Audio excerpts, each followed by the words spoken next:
Would Jesus spank a child? If so, where would you point someone biblically who can't imagine him doing this?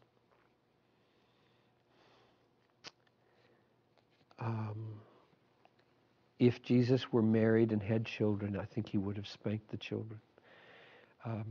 And I think the place that I would go to help a person see that he would, when they can't imagine that he would, is number one, to Matthew 5, where he said, not a jot nor a tittle will pass away from the law until all is accomplished.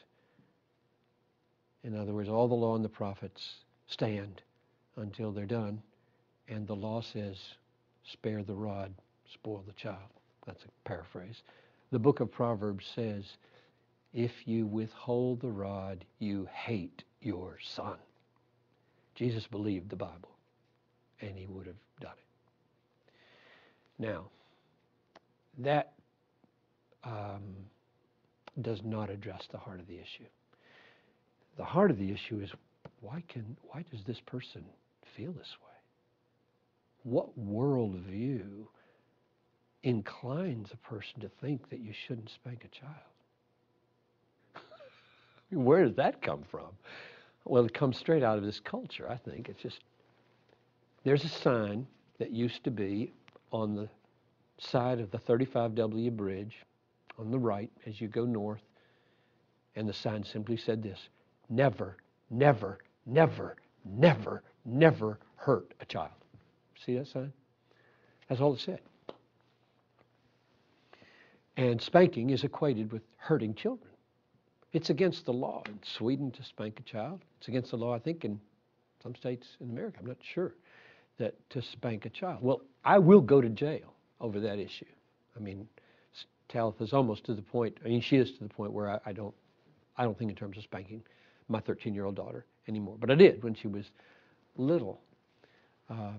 And I mean, I could give a whole theology of spanking here, but maybe boil it down to why does this person feel squeamish? And my guess is it's a wrong view of God. I mean, deep down, does this person believe that God brings pain into our lives? Because Hebrews 12 makes the direct connection between God disciplines every son whom he loves and spanks everyone that he delights in. My paraphrase. And the point there is suffering.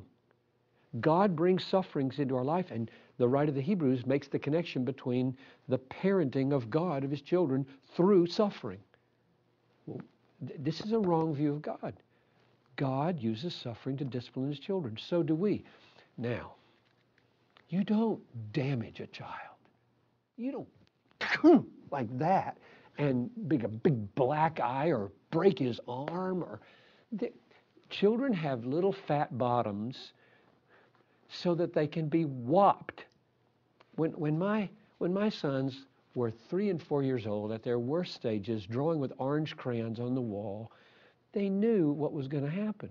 So one day, just give you an illustration of how this works emotionally, I found an orange mark on the wall in the hall upstairs from a crayon, just about Barnabas's height. And he's 3 or 4. And so I get Barnabas. I said, come here, Barnabas. Did you make that mark on the wall? Yes. At least he's honest. I said, we have a rule against that. You know you cannot draw on the wall with your crayons. You're old enough to know that. Yes. So what should happen? Spanking. I said, that's right. So I take him in the room. Whop. I'm loving this kid to death. Swap. And he cries easy, so he cries. And when he's done crying, big hug, and I say, don't do that again, okay? Daddy loves you. We don't mark on the wall, okay? 3 minutes later, bouncing off the walls with happy, happy, happy. Now, if I had said to him, You go into your room and you sit there and you stay there until you feel appropriately guilty, and then we'll see if you come out and do the right thing. What a wicked way to punish a child. I mean, spanking is so clean, it's so quick, it's so relieving. A kid feels like he's done atonement and he's out of there and happy. These modern, I sound like a real old-fashioned guy now. These modern, time out, go sit in the corner. I think, baloney, give me a spanking. I want to go play.